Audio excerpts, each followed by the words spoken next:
Hello, my dear friends. Welcome to our channel Be Nice for Better Life Study Classes. दोस्तों BPSC 68 combined preliminary competitive examination कल यानी कि 12 फरवरी 2022 को आप सभी ने पेपर दिया। आप सभी को पेपर देख के हैरानी भी हुई होगी। बोर्ड ने इस बार के पेपर में काफ़ी कुछ बदलाव किया है। पेपर में भी बदलाव किया है, एडमिनिस्ट्रेशन में भी बदलाव किया है, यहाँ तक कि एग्जामिनेशन गाइडलाइन में भी बदलाव देखने को मिला होगा।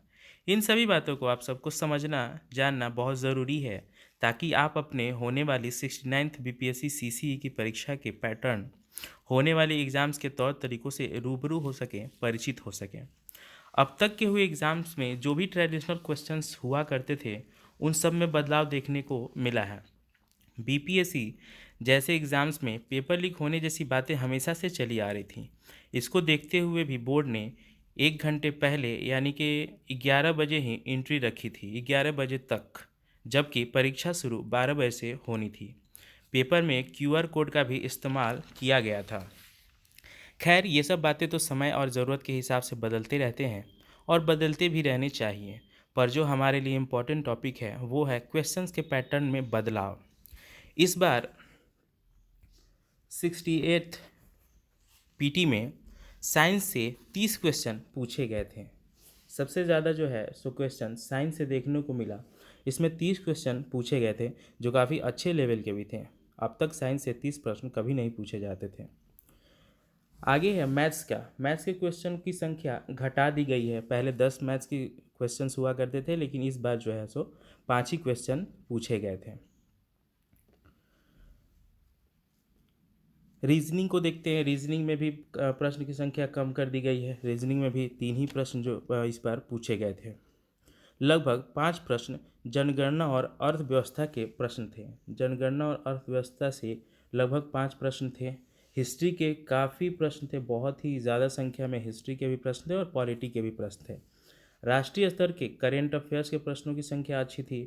बिहार करेंट अफेयर्स जो कि लास्ट 6 मंथ जिन्होंने तैयारी की होगी करेंट अफेयर्स की, उनके लिए काफ़ी मददगार साबित हुआ होगा। तो ये सब जो है सो हमें जानना बहुत ज़रूरी है, या पैटर्न को समझना। आगे जो परीक्षा होने वाली है 69th, वो भी बहुत जल्द होगी और 60th के रिज़ल्ट भी बहुत जल्दी ही आने की संभावना है। तो आप सब अपनी यादें को और मजबूत बनाएं और तैयारी में जुड़े रहें। रिज़ल्ट बहुत ही जल्द आने की संभावना है। आज के जो कुछ भी बदलाव हुए थे आयोग के द्वारा, उनको टॉपिक वाइज हम देख लेते हैं। जैसे कि उत्तर के विकल्प में फेरबदल। इस बार हमेशा की तरह 5 ही ऑप्शंस थे, लेकिन एक ऑप्शन ई जो हमेशा दिए जा रहे थे कुछ सालों से, विगत के कुछ वर्षों से, तो उसमें ई ऑप्शन हुआ करता था। इसमें से एक से अधिक ऑब्लिक, इसमें से कोई नहीं।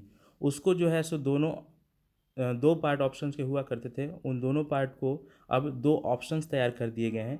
यानी कि 3 ऑप्शन दिए गए थे प्रश्न के, और चौथा ऑप्शन था इनमें से एक से अधिक, और पांचवा ऑप्शन था इनमें से कोई नहीं।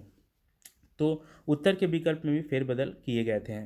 जैसा कि आप सबको मालूम है, इस बार नेगेटिव मार्किंग की व्यवस्था की गई थी। 1/4 एक क्वेश्चन गलत होने पे 1/4 यानी कि 0.25 मार्क्स काट लिए जाएंगे। गेट 1 घंटा पहले बंद कर दिया गया था और 9:30 से एंट्री शुरू कर दी गई थी। एग्ज़ाम तो 12 बजे से था, 12 से 2। 15 लास्ट में क्या किया गया था कि 15 मिनट जो है सो रोक के रखा गया था। जैसे ही 2 बजे एग्ज़ाम ओवर हुआ था, उसके बाद भी 15 मिनट जो है तो बच्चों को रोक के रखा गया था। मोबाइल जैमर की व्यवस्था की गई थी। और सबसे इम्पोर्टेंट थी इसमें जो खास बात, वो थी फ़ोटो पहचान पत्र से को लेकर के। फ़ोटो पहचान पत्र वहीं शो करना था इन्विजिलेटर के सामने, जो कि फॉर्म भरते वक्त अपलोड किया गया था। इसके बाद हम देखते हैं आज के प्रश्न, यानी कि 13 तारीख के न्यूज़ में, समाचार में ये भी बताया गया है कि बीपीएससी परीक्षा में बदलाव देखने को मिलेगा। एक समान परीक्षा के लिए अब साल में एक ही कॉमन पीटी होगी।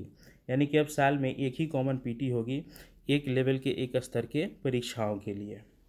यहाँ पे आगे है 68वीं बीपीएससी प्रश्न में डी और ई ऑप्शन में फेर में फंसे विद्यार्थी परीक्षार्थी, और रिज़ल्ट जो है सो 27 मार्च तक आ जाएगी।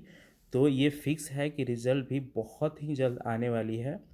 तो आप मेंस की तैयारी में जुट जाए और आगे खूब जी तोड़ मेहनत करें। दोस्तों वीडियो को अंत तक देखने के लिए बहुत बहुत धन्यवाद। Thank you so much.